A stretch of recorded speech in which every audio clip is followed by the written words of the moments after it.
So yun, good morning mga paps, mga padyak sa mga naghahanap ng sulit na project bike. Ito na yun, Mountain Peak Ninja 2024 model. Naka-Jore na.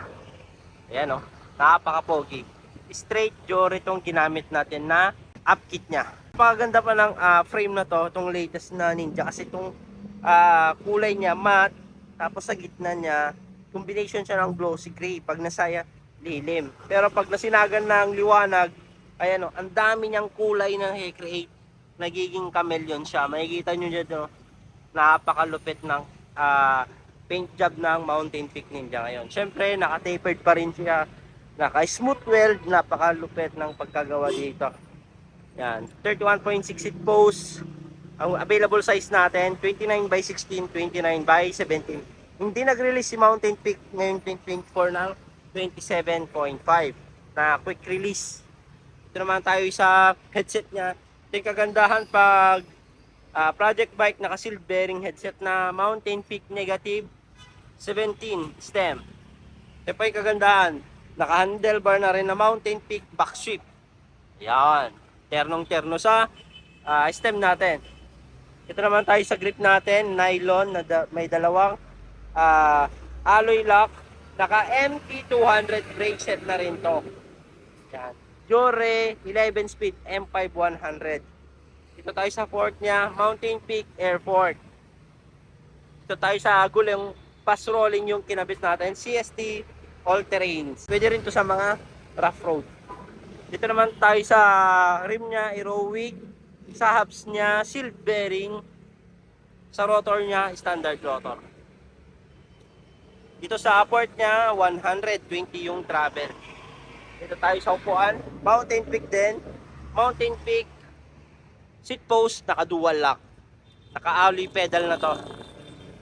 Itong seat clamp natin, Mountain Peak din. Dito sa crankset natin, Pro Wheel Halotech crankset. 34 teeth.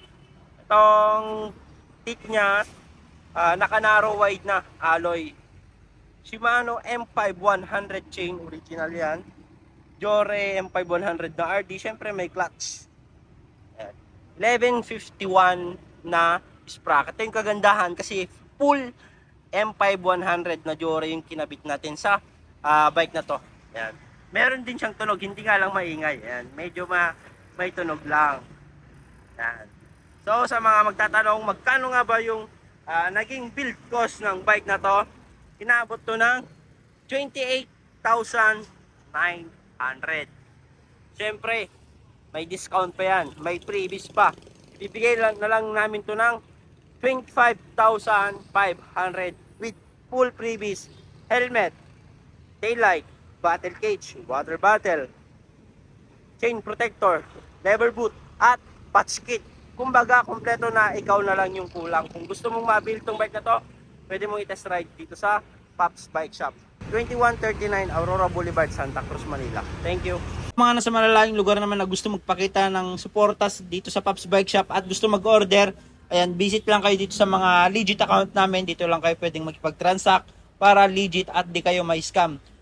Visit lang kayo sa TikTok, Shopee, Lazada namin. Pops Bike Shop Official.